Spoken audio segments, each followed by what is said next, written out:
இலங்கை ஒலிபரப்பு கூடுத்தாபன முஸ்லிம் சேவை நேரம் 8 மணி 20 நிமிடம். முஸ்லிம் நிகழ்ச்சிகளில் அடுத்ததாக முஸ்லிம் சேவைக்கு பங்களிப்பு செய்த கலைஞர்கள், கவிஞர்கள், எழுத்தாளர்களுடனான ஒரு சந்திப்பு. சந்திப்பவர் கலைஞர் கலாபூஷணம் எம்.எஸ்.எம்.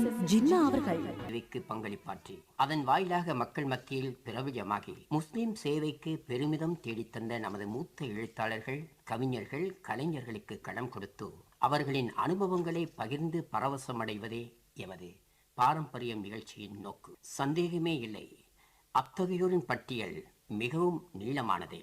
இன்ஷா அல்லாஹ் முடியுமானவரை முடிந்தவர்களை தேடி அவர்களை அணுகி அவர்களின் மனப்பதிவுகளை மீட்டி பார்க்க நாம் நினைத்திருக்கிறோம்.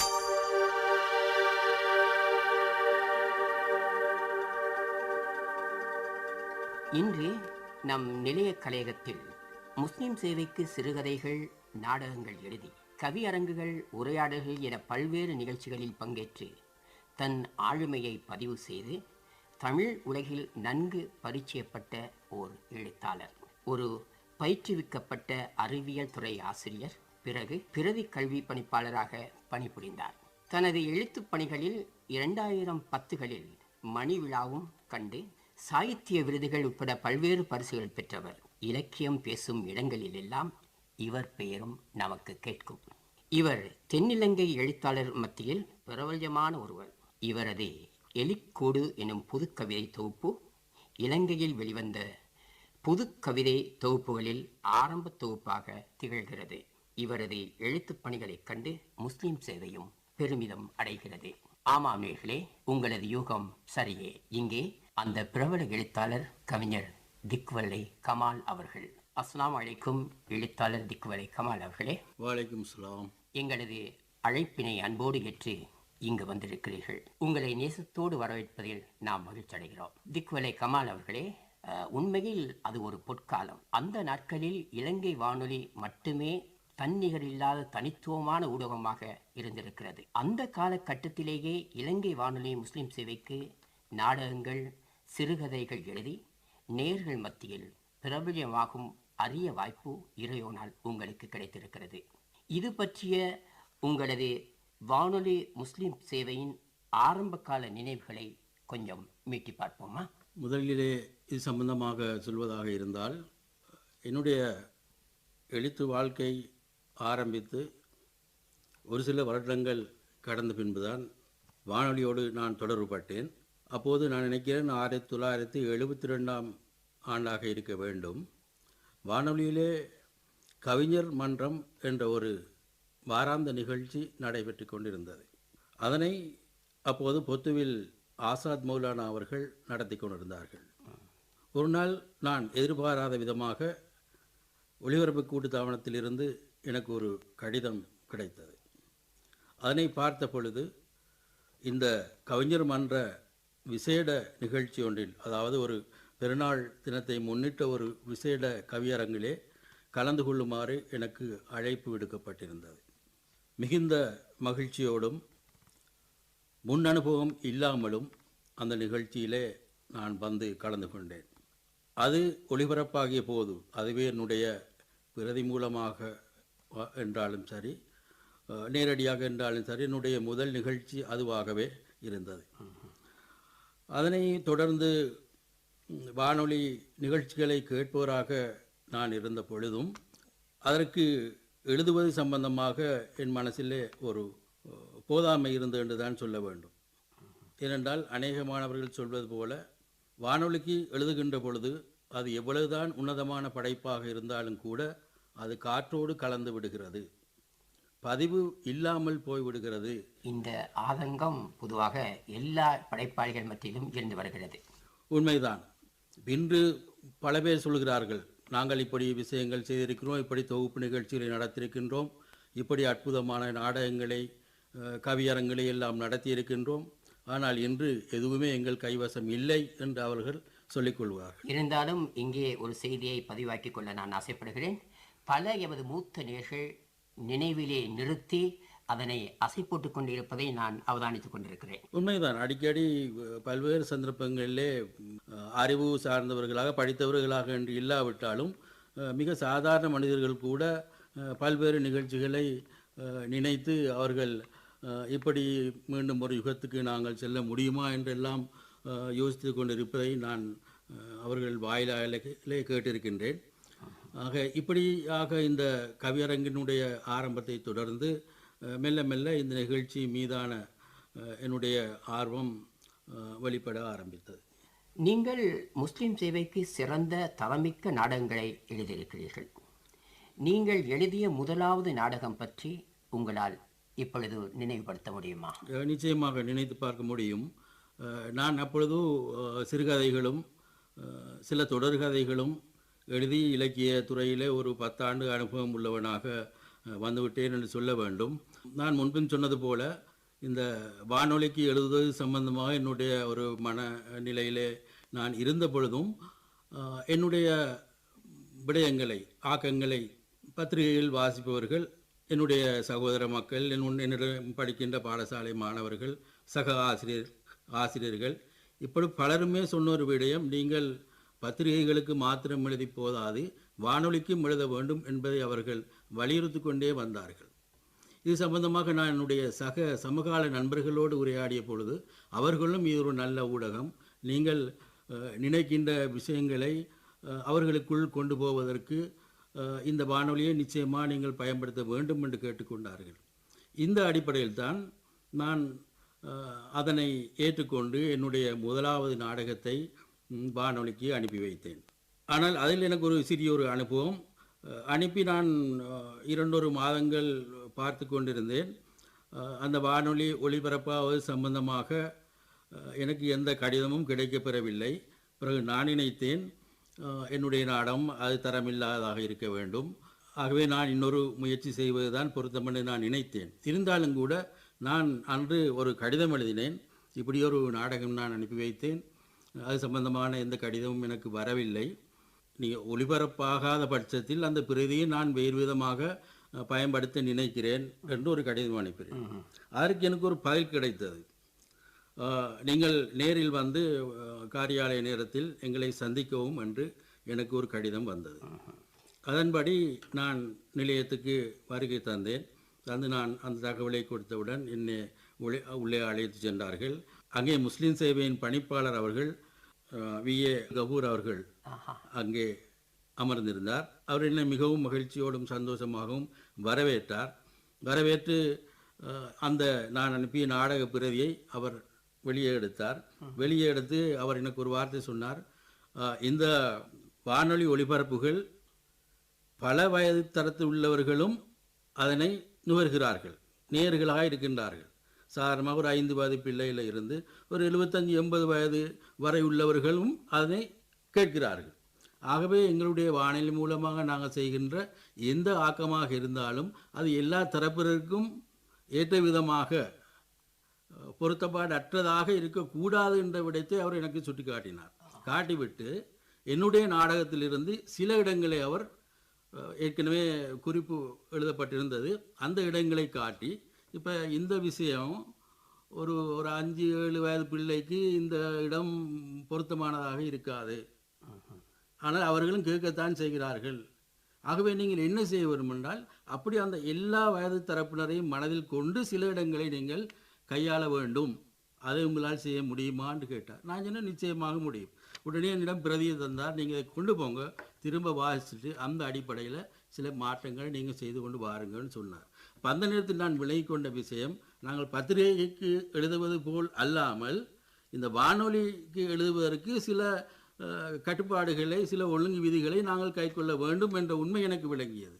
அதன் அடிப்படையிலே நான் அந்த நாடகத்தை திரும்பவும் எழுதி அனுப்பிய போது உடனடியாக அந்த நாடகம் ஒளிபரப்பாக இருப்பதாகவும் எனக்கு தகவல் கிடைத்தது.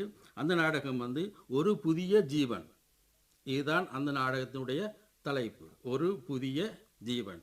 இந்த நாடகம் என்னுடைய முதலாவது நாடகம் மட்டுமல்ல, அது பலஸ்தீன அரசியலை மையமாக கொண்ட ஒரு நாடகம். அந்த நாடகம் ஒளிபரப்பான போது உண்மையிலே பலரும் சொன்னார், இது முதலாவது நாடகமே இப்படி இருக்கிறதே, அப்படி இப்படி இருக்கிறதே, யாரும் தொடாத ஒரு பகுதியை நீங்கள் தொட்டு எழுதியிருக்கிறீர்கள் என்றெல்லாம் எனக்கு உற்சாகம் ஊட்டினார்கள். அதில் இருந்து நான் தொடர்ச்சியாக வானொலிக்கென்று நாடகங்கள் எழுத ஆரம்பித்தேன். கிட்டத்தட்ட தொடர்ந்து நீண்ட காலமாக ஒரு 20 வருஷங்களாக தொடர்ச்சியாகவே நான் நாடகங்களை எழுதி வந்தேன். நிறைய நாடகங்களை நான் அந்த வகையிலே எழுதியிருக்கிறேன். எத்தனை தான் எழுதியிருந்தாலும் அந்த முதல் நாடக அனுபவம் இப்பொழுதும் என்னுடைய மனதிலே பசுமையாக இருக்கின்றது. அன்று மர்ஹூம் வி ஏ கஃபூர் அவர்கள் உங்களுக்கு வழங்கிய அந்த ஆலோசனை இன்றைய நமது வானொலி எழுத்தாளர்களுக்கும் பயன்பெறக்கூடிய ஒன்றாக இருக்கிறது. நீங்கள் இங்கு நினைவுபடுத்தியதே மிக பொருத்தமான ஒன்று என்று நான் நினைக்கிறேன். தவிர நமது முஸ்லீம் சேவையில் ஒளிபரப்பான நாடகங்களை பொறுத்தவரை முஸ்லீம்கள் மக்கள் மத்தியில் மட்டுமல்லாது தமிழ் பேசுகின்ற அனைவராலும் மிக சுவையாக ரசனையாக கேட்கப்பட்ட ஒரு நிகழ்ச்சியாகவே முஸ்லீம் நாடகங்கள் அமைந்திருக்கின்றன. இன்னும் ஒருபடி மேல் அதிகமாக சொல்வதானால் இந்த மெகா தொடர்கள் என்று விமர்சனம் செய்கின்றார்களே, அதையும் விட மிஞ்சும் அளவுக்கு முஸ்லீம் நாடகங்கள் தரமாக ஒளிபரப்பாக இருக்கின்றன. அக்காலகட்டத்தில் நாடகங்களில் பங்கேற்ற நம் மூத்த கலைஞர்கள் அப்போது முஸ்லீம் சேவையில் நாடக தயாரிப்பாளர்களாக இருந்தோர் அதிகமாக பிரதி எழுதியவர்கள் பற்றிய தகவல்கள் உங்களிடம் இருந்தால் சொல்லுங்களேன். அதை சொல்வதற்கு முன்பாக நீங்கள் சொன்னீர்கள் முஸ்லீம் சேவை நாடகங்களை முஸ்லீம்கள் அல்லாதவர்களும் கேட்டு ரசிப்பதாக விதந்துரைப்பதாக குறிப்பிட்டீர்கள். இது சம்பந்தமான ஒரு அனுபவம் எனக்கு உண்டு. நான் அப்பொழுது யாழ்ப்பாணத்தில் என்னுடைய கல்வி தேவைக்காக சென்றிருந்தேன். இது 1973 அல்லது 74 ஆண்டு நடைபெற்ற ஒரு விஷயம். அப்பொழுது அங்கிருந்து வெளிவந்து கொண்டிருந்த சிரித்திரன் என்று சொல்லக்கூடிய ஒரு இலக்கிய நகைச்சுவை சஞ்சிகை, அதனுடைய ஆசிரியர் சிவஞான சுந்தரம் அவர்களை நாம் சந்திக்க சென்றிருந்தேன். அப்பொழுது அவரோட கதைத்து கொண்டிருக்கிற நேரத்தில் அவர் சொன்ன ஒரு விஷயம்தான், நான் இந்த ஒவ்வொரு நாளும் இந்த செவ்வாய்க்கிழமைகளில் ஒளிபரப்பாகின்ற முஸ்லீம் நிகழ்ச்சி நாடகத்தை கேட்கின்றேன். அது மிகவும் தரமான விஷயமாக இருப்பதோடு எவ்வளவோ விஷயங்களை நாங்கள் அதிலிருந்து தெரிந்து கொள்ளக்கூடியதாக இருக்கிறது. ஒரு நாளும் நான் அதனை தவறியது கிடையாது என்று அந்த சந்தர்ப்பத்திலே சொன்னது இப்பொழுது எனக்கு ஞாபகம் வருகின்றது. இங்கு எனக்கும் ஒரு நினைவு வருகிறது. பிரபல ஊடகவியலாளர் திரு சிவகுருநாதன் அவர்கள் கூட பல தடவை நமது முஸ்லீம் நாடகங்களை பற்றி விமர்சனம் செய்திருக்கிறார். அதைத் தொடர்ந்து இப்போ முஸ்லீம் சேவை நாடகங்களை மற்றவர்களும் கேட்கிறார்கள், அடுத்த சமூகத்தவர்களும் கேட்கிறார்கள் என்பதை நான் நினைக்கும் பொழுது, அப்படி கேட்க வைத்ததில் இந்த முஸ்லீம் நாடக ஆசிரியர்களுக்கு முக்கியமான ஒரு பங்கு இருக்கின்றது. நிச்சயமாக. அந்த வகையில் நாங்கள் சொல்லப்போனால் எடுத்த உடனே எங்களுக்கு ஞாபகம் வரும் எம் அஷ்ரஃப் கான், எம் அஸ்வத் கான் போன்றவர்கள். அவர்கள் முஸ்லீம் நிகழ்ச்சி நாடகங்களின் மன்னர்களாக இருந்தவர்கள். அவர்கள் பலவிதமான கோணங்களில் பலவிதமான நுட்பங்களை கையாண்டு அந்த நாடகங்கள் எழுதியவர்கள். அவர்கள் அந்த துறைக்கென்றே வந்தவர்கள் போன்று சிறப்பாக அதிலே சேவையாற்றி இருக்கிறார்கள். அவர்களெல்லாம் அந்த காலத்தில் எழுதினார்கள். அது மாத்திரமன்றி தீன்ஷா என்பவர், மர்ஹூம் தீன்ஷா அவர்கள் நாடகங்கள் எழுதினார். SACM ஃபிர்தோசி அவர்கள் எழுதினார்கள். ஜுனைதா ஷரீஃப், முத்துமீரான் போன்றவர்கள் எல்லாரும் அந்த காலத்திலே நாடகங்களை நிறைய எழுதினார்கள். அந்த காலத்தில் நாடகம் எழுதுபவர்கள் என்று பெரிய ஒரு வட்டம் உண்மையில் இருக்கவில்லை. ஒரு 10-12 பேர் தான் இருந்தார்கள். இவர்கள் மாறி மாறி எழுதும் பொழுது இன்னும் ஒருவர் அதிலே சேர்ந்து கொண்டு இருந்தார்கள். அவர்களுடைய நாடகங்கள்லாம் உண்மையே மிக அற்புதமான நாடகங்கள் தான். அவைகள் இன்று எங்களுக்கு எழுத்துருவில் காண கிடைக்காமல் இருப்பதுதான் ஒரு கவலை தரக்கூடிய ஒரு விஷயம். முஸ்லீம் சிறுகதைகள் எழுதுவதில் மிகவும் முன்னணியில் நின்ற ஆனாசானா அப்துல் சமத் அவர்களும் நாடகங்களை எழுதி அதுக்கான சிறந்த பிரதிகளை தந்திருக்கின்றார்கள். நாடகம் பிரதிகள் எவ்வளவு முக்கியமோ அதைவிட முக்கியமானதுதான் நாடகங்களில் நடிப்பவர்கள். இந்த நாடக நடிகர்கள் தான் அந்த நாடகத்துக்கு உயிரூட்டுகின்றார்கள். அந்த வகையிலே பார்க்கின்ற பொழுது நாங்கள் நிச்சயமாக பலரை குறிப்பிட வேண்டி இருக்கிறது. எங்களுடைய எல்லோரும் அறிந்த அப்துல் ஹமீத், தொடர்ந்து என் தாலிப், ஓ நாகூர், KMA மொஹிடீன், சபா மஹமூர், KA ஜவாஹர், மாத்திரமன்றி பெண்களிலும் சிறந்த நடிகைகள் இருந்தார்கள். அதில் மிகவும் குறிப்பிடத்தக்க ஒருவர் ஆமினா பேகம் ஃபாரூக் அவர்கள். அதே போன்று நெய் ரஹீம் சஹீத், ஃபுர்கான் பி இஃப்திகார், இந்த நூர்ஜஹான் மர்சூக், சில்மியா ஹாதி போன்றவர்கள் எல்லாரும் தொடர்ந்து இந்த நாடகங்களிலே நடித்து வந்தார்கள். அவர்களுடைய அந்த பங்களிப்பு இந்த நாடகத்தினுடைய தரத்தை மேலோங்க செய்வதில் முக்கிய காரணமாக இருந்தது. அது மாத்திரமன்றி அந்த நாடகங்களை தயாரித்தளிப்பது அடுத்த முக்கியமான ஒரு விஷயம். நடிகர்களை, பொருத்தமான நடிகர்களை தெரிவு செய்ய வேண்டும், அதனை சீராக்க வேண்டும். இப்படியான பல விடயங்களை அந்த நாடக தயாரிப்பாளர்கள் செய்து வந்தார்கள். அந்த நாளில் மிகவும் பிரபலமான நாடக தயாரிப்பாளராக எம்எச் குத்தூஸ் அவர்கள் நீண்ட காலம் செயற்பட்டார். பிறகு எம்எம் இர்ஃபான், குலாம் ரஷீத் போன்றவர்கள் எல்லாரும் அந்த காலத்திலே செயற்பட்டார்கள். இந்த இந்த முத்தரப்பினரதும் ஒத்துழைப்பின் மூலமாகத்தான் மிகச்சிறந்த நாடகங்களை முஸ்லிம் சேவையால் தயாரித்து வழங்க முடிந்தது என்பது எனது நம்பிக்கை. அந்த பழைய நாடகங்கள் மீண்டும் முஸ்லிம் சேவையில் மறு ஒளிபரப்பு செய்கின்ற போது அதை கேட்கின்ற நம் இளைய தலைமுறையினர் வியந்திருக்கிறார்கள். இப்படியும் தரமான நாடகங்கள் அன்று ஒளிபரப்பப்பட்டதா என்று ஆச்சரியப்பட்டிருக்கிறார்கள். தவிர நீங்கள் 95களில் நிலாமுற்றம் எனும் நிகழ்ச்சியை வார வாரம் நடாத்தியிருக்கிறீர்கள். இது ஒரு நேர்காணல் நிகழ்ச்சி. இந்த நிகழ்ச்சி பற்றியும் இந்த நிகழ்ச்சி வாயிலாக நீங்கள் நேர்கண்ட மூத்தோரின் ஆளுமையை பற்றியும் கொஞ்சம் சொல்ல முடியுமா?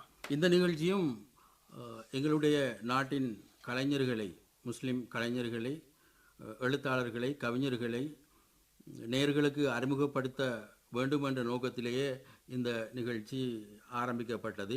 இதில் மிக பிரபலமான நடிகர்கள், வானொலி நடிகர்கள், பிரதியாக்க கர்த்தாக்கள் எல்லோரும் அதில் நேர்காணல் செய்யப்பட்டார்கள். அதிலே பல பேர் நாங்கள் இவ்வளவு காலம் நடித்திருக்கிறோம், ஆனால் எங்களை யாரும் நேர்காணல் செய்யவில்லை, இப்பொழுதுதான் முஸ்லிம் சேவை இதனை செய்திருக்கின்றது என்று அவர்கள் ஆதங்கப்பட்டது எனக்கு ஞாபகம் இருக்கின்றது.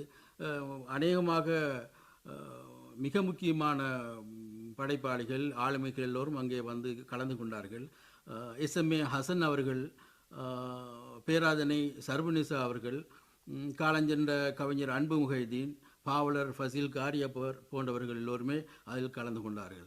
அது மாத்திரமல்ல, மிகவும் இப்பொழுது நினைக்கும் பொழுதே ஒரு பூரிப்புக்கு உள்ளாகின்ற ஒரு விடயத்தையும் நான் அதில் குறிப்பிட வேண்டும். இந்த முஸ்லிம் சேவையினுடைய முதலாவது பணிப்பாளராக, இரண்டாவது பணிப்பாளராக, அதனை தொடர்ந்து வந்த பணிப்பாளர்களாக இருந்தவர்களையும் அந்த முஸ்லிம் சேவை அழைத்து அவர்களையும் நாங்கள் அந்த நேர்காணல், நிலாமுற்றம் என்ற நிகழ்ச்சியிலே நேர்காணல் செய்தோம். அதாவது வி அப்துல் கஃபூர் அவர்கள், குத்தூஸ் மரைக்கார் அவர்கள், பிறகு மௌலவி ZL முகமது அவர்கள், இவர்களும் அந்த அழைப்பை ஏற்று வருகை தந்து எங்களுக்கு நேர்காணலுக்கு தந்து ஒத்துழைப்பு வழங்கினார்கள். அது மிகவும் ஒரு அந்த வரிசை தொடர் மிகவும் உன்னதமான ஆளுமைகளை கொண்ட ஒரு தொடர் என்பதை இந்த சந்தர்ப்பத்தில் நினைவூட்டுகிறேன். நிலாமுற்றம் நிகழ்ச்சியை நீங்கள் மிக சிறப்பாக நடாத்தியிருக்கிறீர்கள் என்பதை தெரிவிப்பதில் எல்லோரும் மகிழ்ச்சி அடைவார்கள். நீங்கள் முஸ்லிம் சேவைக்கு அதிகமான சிறுகதைகள் எழுதியிருக்கிறீர்கள். இது பற்றி சற்று கொஞ்சம் நினைவுபடுத்துவோமே. ஆம், வானொலியிலே நாடகங்கள் ஒளிபரப்பாக கொண்டிருந்ததுக்கு மேலதிகமாக சிறுகதையில் ஒளிபரப்பாக ஆரம்பித்தன. நான் நினைக்கிறேன் அது எங்களுடைய காலத்தில் தான் அது ஆரம்பித்து வைக்கப்பட்டதாக நம்புகின்றேன். அப்பொழுது அதனுடைய தயாரிப்பாளராக இருந்த குலாம் ரஷீத் அவர்கள் ஒரு கடிதம் அனுப்பி, இப்படி ஒரு சிறுகதை நிகழ்ச்சி ஆரம்பிக்கப் போகின்றோம், அதற்காக 3 கதைகள் அனுப்புமாறு அவர் கேட்டுக்கொண்டிருந்தார். இந்த 3 கதை ஏன் கேட்கிறார் என்பது எனக்கு அந்த நேரத்தில் எனக்கு அதுக்குரிய காரணம் என்னென்று தெரியவில்லை. பிறகு அவர் கேட்டுக்கொண்டபடி 3 கதைகளை நான் அனுப்பி வைத்தேன். பிறகு சிறிது காலத்தில் அந்த சிறுகதை நிகழ்ச்சி ஆரம்பமாகியது. அந்த சந்தர்ப்பத்தில் தான் ஒரு நிகழ்ச்சியை, இப்படியான ஒரு நிகழ்ச்சியை ஆரம்பிக்கும் பொழுது போதுமான கைப்பிரதிகளை வைத்துக்கொண்டு தான் ஆரம்பிக்க வேண்டும். அதனால்தான் 3 பிரதிகளை முக்கியமான எழுத்தாளர்களிடம் கேட்டோம் என்ற கருத்தை அவர் எங்களுக்கு தெரிவித்தார். அந்த சிறுகதை ஒரு பிரதி சிறுகதையாசிரியர் அந்த கதையை அனுப்பி வைத்தார். அதனை அதுக்கு 10 நிமிடம் ஒதுக்கப்பட்டிருந்தது. அங்கே ஒருவர் அந்த கதையை வாசிக்க வேண்டும். அவ்வாறு ஒருவர் அந்த கதையை வாசித்தார். அந்த வாசிக்கின்ற பொழுது கிட்டத்தட்ட ஒரு சிறுகதையாக இருந்தாலும் ஒரு நாடகத்தை கேட்பது போன்ற, ஒரு குறு நாடகத்தை கேட்கின்ற போன்ற ஒரு உணர்வை ஏற்படுத்தத்தக்கதாக அந்த சிறுகதை வாசிக்கப்பட்டது. ஏற்கனவே இந்த சிறுகதை வாசிப்புகள் வேறு ஒளிபரப்புகள் நான் கேட்டிருக்கின்றேன். அதில் யாராவது ஒருவர் எடுத்து அந்த முழு சிறுகதையும் வாசித்து விட்டு போவார். இங்கேயும் அப்படித்தான், ஒரே ஒருவர் தான் அந்த சிறுகதையை வாசித்தார். ஆனால் அந்த கதையிலே ஒரு 3 பாத்திரங்கள் வருவதாக வைத்துக்கொள்வோம். அந்த 3 பாத்திரங்களையும் அந்த சிறுகதையை வாசித்தவர் 3 பாத்திரமாக மாறி அதனை வாசித்தார். ஒரு தாய் என்றால் தாயினுடைய தோரணையில் அந்த குரலில், தகப்பன் என்றால் தகப்பனுடைய தோரணையில் அந்த குரலில், சிறுவன் சொன்னால் அந்த சிறுவன் போல இப்படி வாசிப்பதன் மூலம் அந்த சிறுகதைக்கு ஒரு நாடகத்தை கேட்கின்ற போல ஒரு பெரும் வாசகர் ஒரு நேர்வட்டத்தை உருவாக்குவதற்கு அந்த வாசிப்பு முறை காரணம் உண்டு. அதை சொல்லித்தான் ஆக வேண்டும். அந்த அந்த வாசிப்பை செய்தவர் இப்பொழுது என்னை நேர்கண்டு கொண்டிருக்கின்ற இந்த எங்களுடைய நண்பர் MSM ஜின்னா அவர்கள் தான் அதனை வெற்றிபூர்வமாக்கினார்கள் என்பதை இந்த சந்தர்ப்பத்தில் மகிழ்ச்சியோடும் நன்றியோடும் சொல்லிக்கொள்ள விரும்புகின்றேன். நன்றி திக்வலை கமால் அவர்களே. நீங்கள் நம் மூத்த எழுத்தாளர்கள், இலக்கிய ஆர்வலர்கள் மத்தியில் பிரபல்யமாகி அதை பேணி வரும் அதே நேரம் இன்று நம் இளையோர் மத்தியிலும் புகழ் சேர்த்து வருகிறீர்கள். இது தொடர்பில் தற்போதைய உங்களது எழுத்துப் பணிகள், எதிர்கால செயற்பாடுகள் குறித்து எங்களுக்கு அறிய தாருங்களேன். ஒருவன் எழுத்தாளராக ஆரம்பித்து விட்டால் என்னுடைய கருத்தின்படி அவன் தன்னுடைய கடைசி நாள் வரை எழுதி கொண்டே இருக்க வேண்டும் என்பதுதான் என்னுடைய கருத்து. அந்த வகையில் தான் நானும் என்னுடைய பணியை ஆரம்பித்த நாள் இருந்து தொடர்ச்சியாக எழுதி வருகின்றேன். பலரை நாங்கள் பார்க்கிறோம், ஒரு 10 வருஷம் எழுதுவார்கள், அதற்கு பிறகு அதனை விட்டு விடுவார்கள். இன்னும் கொஞ்ச காலம் இருந்துட்டு திரும்ப ஒரு கதையை எழுதுவார்கள். இன்னும் சிலர் இருக்கிறார்கள், அவர்கள் எழுத்தாளராக ஆரம்பித்து அவருடைய தொழில் குடும்பம் இப்படி எல்லாம் செய்துவிட்டு மீண்டும் ஒரு கடைசி காலத்தில் திரும்ப ஆரம்பிப்பார்கள். இப்படி பலதரப்பட்ட எழுத்தாளர்களை நாங்கள் பார்க்கின்றோம். இதனால் அந்த வாசகர்களுக்கு அவருடைய அந்த தொடர்பு, வாசகர்களுடைய அந்த வாசிப்பு தொடர்ச்சி அறுபட்டு போகின்றது. ஒரு குறிப்பிட்ட 30 வருடத்துக்கு பிறகு ஒருவர் வந்து எழுதுகின்ற பொழுது, அல்லது பென்ஷன் எடுத்த பிறகு வந்து எழுதுகின்ற பொழுது அவரை ஒரு புதிய எழுத்தாளராகத்தான் பார்க்கின்றார்கள். அப்படி பார்க்காமல் ஒரு எழுத்தாளன் தொடர்ச்சியாக அவனுடைய எழுத்துக்களை ஆண்டுதோறும் மாதந்தோறும் கிழமைதோறும் எழுதி கொண்டு வருவான் என்று சொன்னால் அவனுக்கு எல்லா வயதுடைய வாசகர்களும் இருப்பார்கள். அதனால்தான் அன்பர் சொன்னது போல முதியவர்கள் மட்டுமல்ல, இன்று சமகால இளைஞர்களும் என்னுடைய எழுத்துக்களை வாசிக்கிறார்கள் என்று குறிப்பிட்டார். அதுக்கு நான் சொன்னது போல் தொடர்ச்சியாக எழுதி கொண்டிருப்பது தான் காரணம் என்று நினைக்கிறேன். அது மாத்திரமல்ல, ஒரு எழுத்தாளன் அவன் ஒரு குறிப்பிட்ட ஒரு துறையில் மாத்திரம்தான் எழுதி கொண்டிருக்க வேண்டும் என்று அவசியமில்லை. சிலர் இருக்கிறார்கள், அவரை பார்த்தா இவர் சிறுகதை எழுத்தாளர் என்று தான் சொல்ல வேண்டும். சிலரை பார்த்தா இவர் கவிஞன் என்று தான் சொல்ல வேண்டும். சிலரை பார்த்தால் இவர் நாவலாசிரியர் என்று தான் சொல்ல வேண்டும். சிலரை பார்த்தால் இவர் நாடக பிரதி எழுத்தாளர் என்று தான் சொல்ல வேண்டும். அப்படி ஒரு குறிப்பிட்ட துறை மாத்திரம் சார்ந்து வருகின்ற பொழுது அந்த பெரும்பாலான வாசகர்கள் அவர்களுக்கு கிட்டுவதில்லை.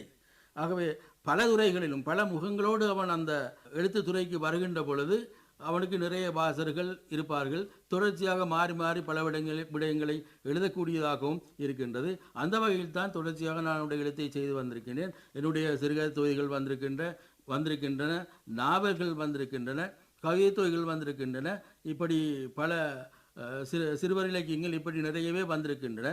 அது மாத்திரமன்றி இன்னும் ஒரு விடயத்தை நான் புதிதாக சேர்த்து கொண்டுள்ளேன். அதாவது கடந்த ஒரு கடைசி 10 ஆண்டு காலமாக நான் மொழிபெயர்ப்பு துறையில் ஈடுபட்டிருக்கின்றேன். அதாவது எங்களுடைய சகோதர மொழியான சிங்கள மொழியிலிருந்து சிங்கள தமிழ் மொழிபெயர்ப்புகளை, இலக்கிய மொழிபெயர்ப்புகளை செய்து வருகின்றேன். ஆகவே அதன் மூலமாக இன்னொரு வாசகர் வட்டம் எங்களுக்கு கிடைத்திருக்கின்றது. இப்படி பல பக்கமாகவும் எங்களுடைய ஆற்றலை பிரயோகிப்பதன் மூலமாக ஒரு படைப்பாளி தன்னை நிலைநாட்டிக் கொள்ள முடியும். இது உங்களது நல்ல முயற்சி. இனங்களுக்கிடையிலே ஒரு ஐக்கியத்தை ஏற்படுத்துவதற்கு உங்களது மொழிபெயர்ப்புகள் தூண்டுகோலாக அமைகின்றது. நிச்சயமாக அந்த மொழிபெயர்ப்பை சில நிறுவனங்கள் ஆரம்பித்த நோக்கம் அதுதான். இன புரிந்துணர்வுக்கு மொழி ஒரு முக்கிய காரணமாக இருக்கின்றது. ஆகவே எழுத்தாளர்களை சம்பந்தப்படுத்தி இதனை செய்வதாக இருந்தால் மொழிபெயர்ப்பு தான் செய்ய வேண்டும் என்ற அடிப்படையில் தான் இந்த மொழிபெயர்ப்பு முயற்சி ஆரம்பிக்கப்பட்டது. எழுத்துத்துறையின் எல்லா பக்கங்களிலும் நீங்கள் ஜொலித்த ஒருவராக இருந்து கொண்டிருக்கிறீர்கள். அல்ஹம்துலில்லாஹ். இன்னும் உங்களது பணிகள் சிறப்பாக அமைய எங்களது வாழ்த்துக்கள். எழுத்திலிருந்து வானொலிக்கு துறைக்கு வந்தது போல இப்பொழுது மிக பிரபலமாக இருக்கின்ற சமூக வலைத்தளங்கள் மிகவும் பிரபலமாக இருக்கின்றன. இந்த சமூக வலைத்தளங்களில் இளைஞர்கள் நிறையவே எழுதுகின்றார்கள். அதற்காக வளர்ந்தவர்கள் எழுதக்கூடாது என்பதல்ல. நான் இந்த சமூக வலைத்தளங்களிலே எழுதுவதற்கு முன்பே சமூக வலைத்தளங்களில் என்னுடைய ஆக்கங்கள் வெளிவர ஆரம்பித்தன. பல்வேறு இந்த சமூக வலைத்தளங்களில் உள்ள சஞ்சிகை நிகழ்ச்சிகள் நடத்துகிறார்கள். அவர்கள் என்னுடைய புத்தகங்களிலிருந்து சிறுகதைகளை, கவிதைகளை எடுத்து அதிலே பதிவேற்றம் செய்திருக்கிறார்கள். அதன் பின்னர் சில நேர்காணல் நிகழ்ச்சிகளும் அவ்வாறு செய்திருக்கிறார்கள். பிறகு இந்த தளங்களிலே நானும் எழுத வேண்டும், சேவையாற்ற வேண்டும் என்று நானும் ஆரம்பித்திருக்கின்றேன். அந்த வகையில் உண்மையில் இப்பொழுதுதான் ஆரம்ப கட்டத்தில் இருக்கின்றேன். எதிர்காலத்தில் என்னுடைய பணி அதிலும் முடிந்த அளவு நடக்கும் என்பதை தெரிவித்துக் கொள்ள விரும்புகிறேன். இப்பொழுது புதிதாக எழுதி வரும் புதிய எழுத்தாளர்களுக்கு உங்களது ஆலோசனைகள் என்ன? எழுத்துறை என்பது எந்த துறையாக இருந்தாலும் அதற்கு பழையன கழிதலும் புதியன வரவும் சாதாரணமாக நடந்து கொண்டிருக்கின்ற விஷயம்தான். அதே போன்று எழுத்துத்துறைக்கும் பல புதியவர்கள் வந்து கொண்டே இருக்கின்றார்கள். ஆனால் வந்து கொண்டிருப்பவர்கள் எண்ணிக்கை எப்படியோ அதே மாதிரி அதிலிருந்து விடைபெற்று போய்கொண்டும் இருக்கின்றார்கள். ஆகவே வருகின்றவர்கள் ஏற்கனவே நாம் சொன்னது போல நிலையான ஒரு இடத்தை இந்த இலக்கியத்துறையிலே பிடிக்க வேண்டுமாக இருந்தால் அது பத்திரிகைகளாக இருந்தாலும் சரி, வானொலிகளிலாக இருந்தாலும் சரி, இணையதளங்களில் சமூக வலைத்தளங்களாக இருந்தாலும் சரி, அவர்கள் அதில் பங்கு பெற்றுகின்ற பொழுது சில முக்கியமான விஷயங்களை அவர்கள் கவனத்தில் கொண்டால்தான் அவர்களால் நின்று பிடிக்க முடியும் என்று நான் நினைக்கின்றேன். இன்று சாதாரணமாக பார்க்கின்ற பொழுது நாங்கள் பத்திரிகைக்கு ஒரு கதையை அனுப்பினால் அந்த கதை பிரசுரமாகும் என்று நாங்கள் உடனடியாக எதிர்பார்க்க முடியாது. ஏனென்றால் அந்த பத்திரிகைக்கென்று அந்த துறைக்கென்று பத்திரிகை நிறுவனங்களிலே அதுக்கு பொறுப்பாசிரியர்கள் இருக்கிறார்கள். அதே மாதிரி வானொலிக்கு அனுப்பினாலும் கூட அங்கே பிரதிகளை பார்க்கின்றவர்கள் இருக்கின்றார்கள். அவர்கள் பார்த்து அதில் திருத்தங்கள் செய்ய வேண்டாம், திருத்தங்கள் செய்து சில சந்தர்ப்பங்கள் குறிப்பிட்ட ஆசிரியர் மூலமே அந்த திருத்தங்களை செய்துதான் அதனை பிரசுரிக்கிறார்கள், ஒளிபரப்பு செய்கிறார்கள். ஆனால் இந்த சமூக வலைத்தளங்களில் கதை என்று எழுதுகிறார்கள் அல்லது கவிதை எழுதுகிறார்கள் என்று வைத்து கொண்டாலும் கூட அவற்றுக்கு அப்படியான யாரும் அதனை பார்த்து சீர்திருத்தி அதனை கொடுக்கின்ற ஒரு நிலைப்பாடு இல்லை. எழுதுவதை உடனடியாகவே அங்கே பதிவு செய்யக்கூடியதாக இருக்கின்றது. ஆகவே அப்படி வருகின்ற பொழுது அதிலே பதிவு வந்ததற்காக அப்படி வந்தால் அவருடைய நண்பர்கள் அதனை பாராட்டுவார்கள். ஆகவே இதை எங்களுடைய எல்லைகளாக வைத்துக்கொண்டு நாங்கள் அதிலே முழுமூச்சாக இறங்குவோமாக இருந்தால் அது எங்களுக்கு உண்மையான ஒரு வெற்றியையும் எங்களை சரியாக வழிநடத்தக்கூடிய ஒரு அமைப்பாகவும் அது இருக்காது என்பது என்னுடைய கருத்து. ஆகவே அந்த தளங்களை பயன்படுத்துபவர்கள் நிறைய வாசிப்பவர்களாக இருக்க வேண்டும். நிறைய அதில் மாத்திரமன்றி வெளிய நூல்களை சஞ்சிகைகளில் வாசிக்கின்றவர்களாக இருக்க வேண்டும். அது சம்பந்தமாக நண்பர்களோடு கலந்துரையாடுபவர்களாக இருக்க வேண்டும். இந்த கலந்துரையாடல் மூலமாக நிச்சயமாக இந்த எழுத்துத்துறை வளர்வதற்கு அது முக்கியமான ஒரு காரணமாக இருக்கின்றது. ஆகவே அந்த நண்பர்களோடு கலந்துரையாடல்கள் என்ற நிலைமை இருக்க வேண்டும். அதே போன்று இன்று நிறைய நூல்கள் வரக்கூடிய வாய்ப்பு இருக்கின்றது. எங்களுடைய தொழில்நுட்ப வளர்ச்சி காரணமாக நிறைய புத்தகங்களை வெளியிடக்கூடிய வாய்ப்பு இருக்குது. அந்த வகையில் இன்னும் நாள்தோறும் புத்தகங்கள் வந்து கொண்டே இருக்கின்றன. புத்தகமாக அது வந்த உடனே இன்று உள்ள சூழ்நிலையிலே ஒரு முதலாவது புத்தகத்தை எழுதுகின்றவன் பத்திரிகையில் எதுவும் எழுதாமலேயே தன்னுடைய முதலாவது புத்தகத்தை வெளியிடுகின்றான். அப்படி வெளியிடுவது மாத்திரமன்றி அந்த வெளியீடுகளே மிக பிரமாண்டமான முறையில் செய்வதற்கூடிய சூழமைப்பும் காணப்படுகின்றது. ஆகவே இதன் மூலமாக தான் பெரிய படைப்பாளி என்று அவன் நினைப்பானாக இருந்தால் அது தோல்வியிலே தான் வந்து முடியும். ஆகவே நிறைய எழுதுபவர்கள் நிறைய கலந்துரையாடல் செய்ய வேண்டும்.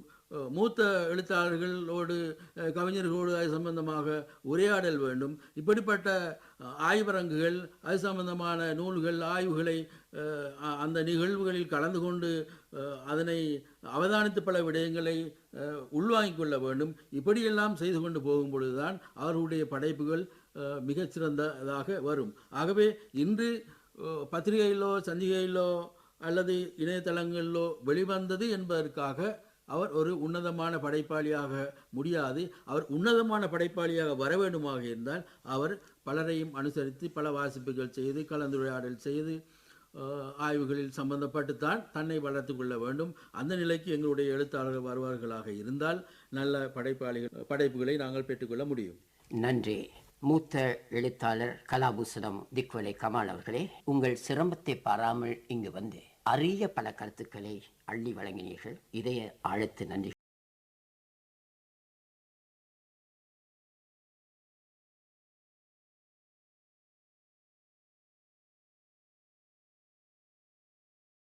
கமால் அவர்களின் அனுபவங்களையும் ஆலோசனைகளையும் இதுவரை கேட்டு மகிழ்ந்தோம். இத்தொடரின் அடுத்த நிகழ்ச்சி இன்ஷா அல்லாஹ் அடுத்த மாதம் முதலாவது வார செவ்வாய் இரவாகிய 4ஆம் திகதி இரவு 8:20 ஒலிபரப்பாக உள்ளது. அந்த நிகழ்ச்சியிலே கலந்து சிறப்பிக்க உள்ளார். ஒரு காலத்திலே இலக்கிய மஞ்சரி, இளைஞர் இதயம், கவியரங்கங்கள் போன்ற நிகழ்ச்சிகளை நடாத்தி ஒரு கலக்கிய மூத்த கலைஞரும் எழுத்தாளருமான புத்தளம் ஜவாத் மரைக்கார் அவர்கள். ஜவாத் மரைக்கார் அவர்களின் நிகழ்ச்சி இன்ஷா அல்லாஹ் அடுத்த மாதம் 4ஆம் தேதி அன்று ஒலிக்க உள்ளது. இத்தொடரிலே பிரபல நாடக ஆசிரியரும் கவிஞரும் எழுத்தாளருமான சட்டத்தரணி எஸ். முத்துமீரான், இன்னொரு முதுமையும் புதுமையும் நிறைந்தவரும் 1980க்கு முன்னரான காலப்பகுதிகளிலே முஸ்லிம் சேவையை கலக்கியவருமான மீலாத் இளங்கீரன் சுபைர் ஆகியோரின் அருமையான பேட்டிகளும் ஒலிபரப்புக்கு ஆயத்தமாக உள்ளன.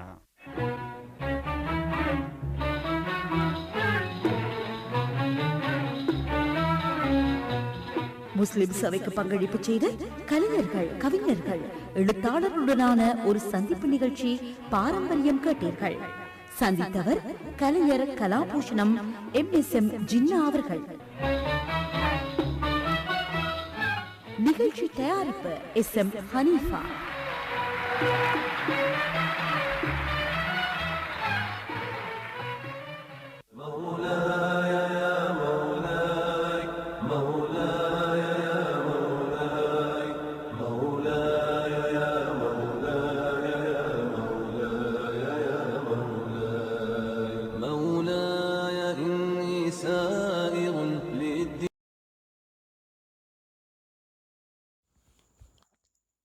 அஸ்ஸலாமு அலைக்கும், வணக்கம்.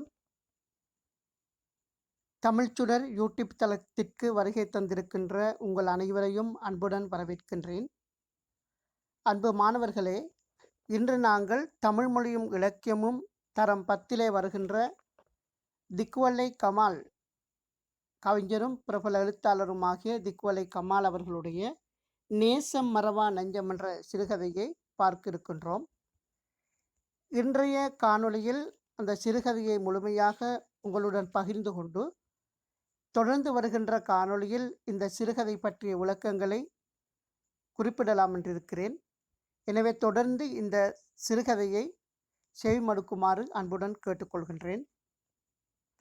இனி சிறுகதைக்குள் நுழையலாம். நேசம் மறவா நெஞ்சம். ஆசியா கிழவி 80 வயது பிரகிருதி. 2-3 மணி நேரத்துக்கு மேல் தூக்கம் போவதில்லை. அன்றும் அப்படித்தான். கண் விழித்து விட்டாள். அந்த இருட்டுக்குள் கண் புகைச்சல் குடியமர்ந்து விட்ட அவளுக்கு என்னதான் தெரிய போகிறது? இதுதான் நோய் நொடி என்று திட்டவட்டமாக சொல்லிவிட முடியாதபடி ஒரு நேரம் மூட்டு மூட்டாக வலி என்றால் இன்னொரு நேரம் இடுப்பு, தோள்பட்டை, எலும்பெல்லாம் வாதப்பிடிப்பு. ஒரு காலத்தில் சளிப்பிடிப்பும் இருமலும் என்றால் இன்னும் சில நாட்களில் வயிற்றை காய்த்து போட்டுவிடும். என்ன இருந்தாலும் அதிர்ஷ்டக்கட்டை. அவளுக்கு ஒரு குறைச்சலும் இல்லை. பலகை கட்டிலில் சியஸ்டா மெத்தை படுக்கை. அவசியம் இல்லாவிட்டாலும் கூட டேபிள் ஃபேன், தேநீர், பிளாஸ்க், அடுத்த கோளில் அவளுக்கும் தெரியக்கூடியதாக டிவி.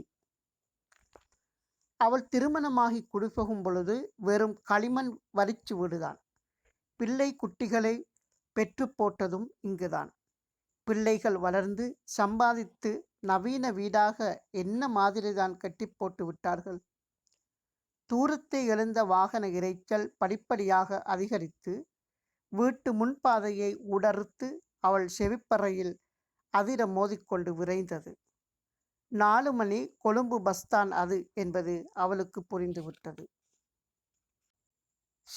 ஒத்தராலும் இன்னேம் ஒழும்பல்ல, இன்றைக்கு பெருநாளென்ற நினைவாலும் இல்லை. இந்த பைப் தண்ணி வந்தா பிறகு சூத்தில வெயில் புலங்காட்டி படுக்கியேதான். கிழவி மனசுக்குள் புறுபுறுத்தாள். பெருநாள் என்றால் அது குளிப்புடன் தானே ஆரம்பமாகிறது. ஒருவர் இருவர் அல்ல, முழு ஊருமே அன்று குளித்து விட வேண்டும். அது லேசுப்பட்ட வேலையா என்ன? குடிநீருக்கு தவண்டை அடித்த கிராமம் அது. ஊருக்குள் எங்கு கிணறு தோண்டினாலும் அது கிவுள் தண்ணிதான். எண்ணி 1-2 கிணறு கொஞ்சம் பரவாயில்லை. குடிநீருக்காக போக்கடி, பால்வத்த தாண்டி சிங்கள பகுதிக்கு போயாக வேண்டும். கிவுள் தண்ணி, ஆக்கிய தண்ணி, குடிக்கிய தண்ணி, இப்படி தண்ணீரில் தான் எத்தனை வகை இங்கு. இனி பெருநாள் வந்துவிட்டால் குளிப்பு படலம் நள்ளிரவு 2 மணிக்கெல்லாம் ஆரம்பமாகிவிடும். பெட்ரோல் மேக்ஸ் அரிக்கன் லாம்புகளோடு குடும்பம் குடும்பமாக புறப்பட்டு விடுவார்கள். ஆசியா கிழவியின் கணவன் இப்ராஹிம் நானா இதில் ஒரு முன்னணி பேர்வழி. முதல் தண்ணி குளித்துவிட வேண்டும் என்பது அவரது சித்தாந்தம். ஒரு கையில விளக்கும் மறுகையில் தடியொன்றுமாக அவர் முன்னே நடப்பார். தெரு நாய்களின் பாய்ச்சலுக்கு தற்பாதுகாப்புக்காகத்தான் அந்த ஏற்பாடு. எதிர்பார்த்து போகும் கிணற்றிலே சலசலப்பு கேட்டால் அப்படியே இன்னொரு பக்கம் திரும்பி விடுவார். அவருக்கு தெரியாத கிணறுகளா? அவரோடு பழக்கமில்லாத மனிதர்களா? பொதுவாக இப்ராஹிம் நானா குடும்பத்தவர்கள் குளிக்கப் போவது பஞ்சோவின் கிணற்றுக்குத்தான். பஞ்சோவுக்கு பெரிய வளவு, ஆனால் சின்ன வீடு. அதுவும் களிமண் சுவரும் ஓலை கூரையுமான குடிசை. முன்னால் ஒரு கிணறு, பின்னால் ஒரு கிணறு. அந்த கிராமத்தின் நாளாந்த தாகத்தை தீர்த்து வைப்பதே அந்த கிணறுகள்தான்.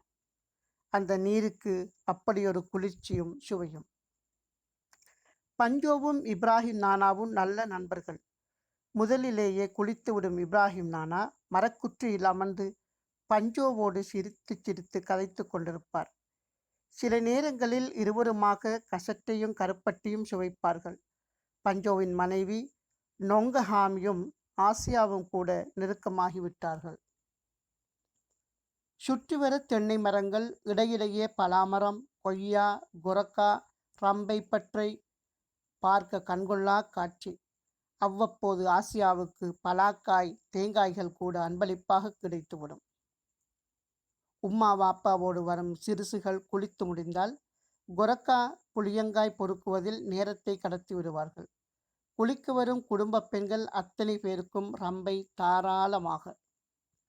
மாற்றீடாக கொடுப்பதற்கு இப்ராஹிம் நானா வீட்டில் மரம் செடிகள் எப்படி போனாலும் புல் பூண்டு முளைக்கக்கூட இடமிருந்தால்தானே. அதற்காக சிநேகித பரிமாற்றம் ஒரு வழிப்பாதையாக மட்டும் இருந்து விடவில்லை. புருதா கந்தூரி, 12ஆம் கந்தூரி வந்தால் கிடுகுச்சோறு அனுப்பத் தவறுவதில்லை. பிற நாட்கள் வந்தால் பிட்டு, இடியாப்பம் கொடுக்க மறப்பதில்லை. அல்லாஹு அக்பர், அல்லாஹு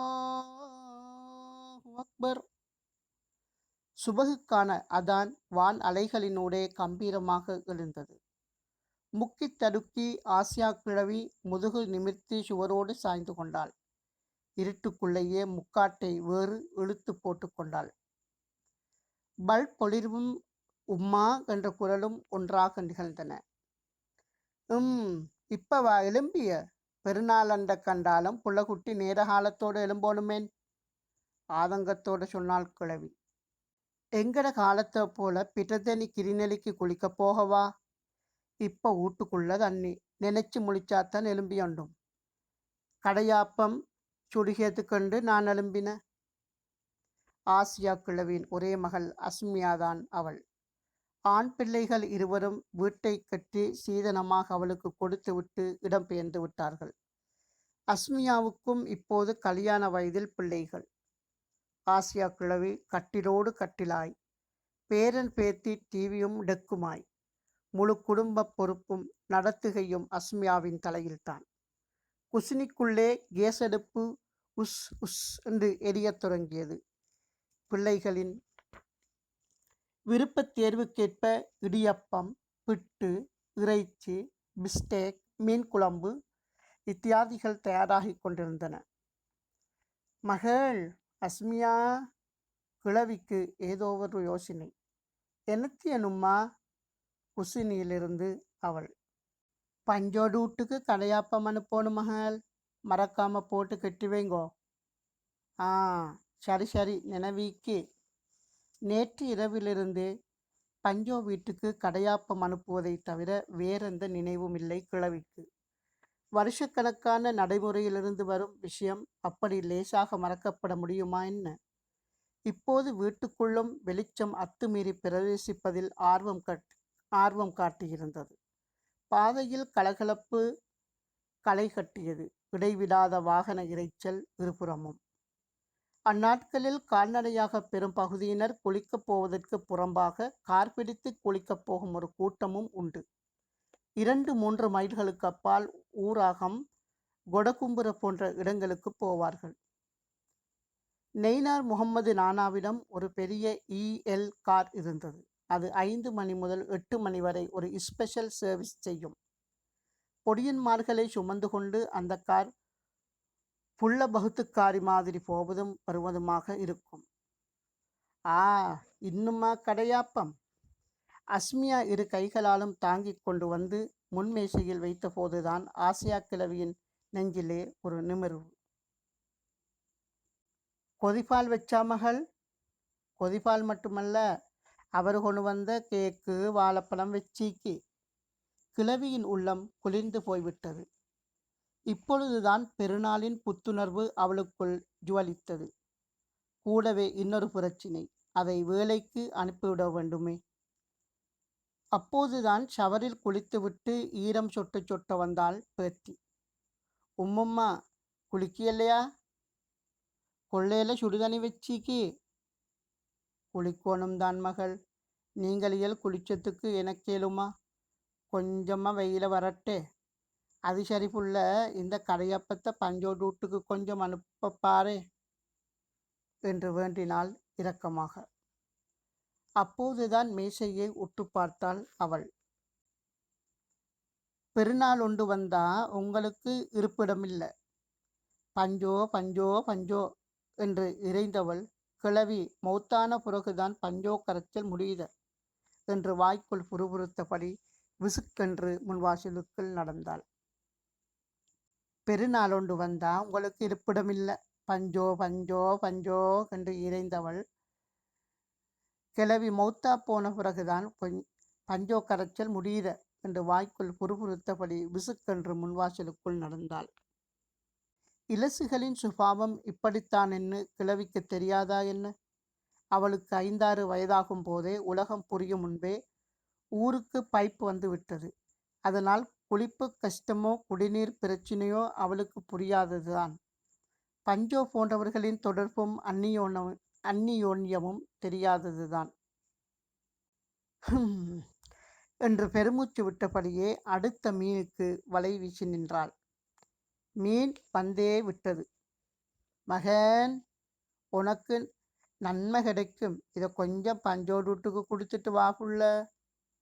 அவசரமாக எதற்கோ வந்த நஸ்ரீன் உம்மும்மாவின் குரலுக்கு டக்கென்று நின்று நிதானித்தான்.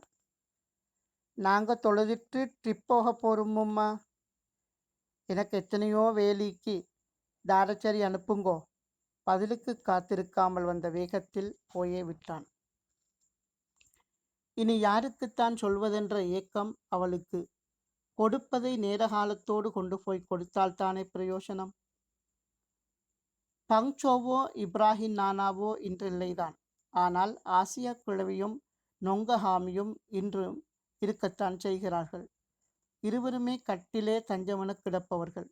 சென்ற சித்திரை பெருநாளின் போது நொங்கஹாமி அனுப்பிய கொக்கிஸ் கொண்டை பணியாரத்தின் மனம் இப்போதும் அவள் மனதை துளைத்து சென்றது.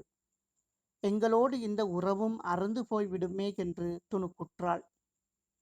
உம்மா, இது அடுத்தூட்டு 50 வாரம் கொண்டு போறதுக்கு. கிழவிக்கு சந்தோஷம் பிடிபடவில்லை. அஸ்மியா நிலையை உத்தேசித்து தக்க ஏற்பாடு செய்திருந்தாள். மகேன், பஞ்சோடு வீட்டுக்கு கொடுத்துடுங்கோ. நான் தந்தண்டு பத்திரமா பார்த்து போகணும். பைஸ்கால போறது கவனம். அவன் அதனை எடுத்து கொண்டு போன போதுதான் கிழவிக்கு மனப்பாரம் இறங்கியது. 7 மணி பிந்திட்டு, இனி வாங்கோ குளிக்கியத்துக்கு. அஸ்மியா உமாவை அழைத்தாள். கிழவி கட்டிலுக்கடியில் வைத்திருந்த தடியை தேடி எடுத்தாள். மெல்ல அதனை ஊன்றி நடந்து சென்றாள், சுடு தண்ணியில் பெருநாள் குளிப்பதற்காக. இத்துடன் இந்த சிறுகதை நிறைவு பெறுகிறது. இந்த சிறுகதையிலே வருகின்ற விடயங்கள் பற்றிய இந்த சிறுகதையிலே வருகின்ற முக்கியமான விடயங்களை அடுத்த காணொளியில் பார்க்கலாம். தொடர்ந்து தமிழ்ச்சுடருடன் பயணிக்குமாறு அன்போடு கேட்டுக்கொள்கின்றேன். கூடவே இதுவரை என்னுடைய தமிழ்ச்சுடர் யூடியூப் தளத்தை சப்ஸ்கிரைப் செய்யாதவர்கள் இருந்தால் தயவு செய்து சப்ஸ்கிரைப் செய்து கொள்ளுங்கள். அடுத்தவர்களிடமும் இந்த காணொளியை சென்றடைவதற்காக ஆவண செய்யுமாறு அன்போடு கேட்டுக்கொள்கின்றேன். நன்றி, வணக்கம்.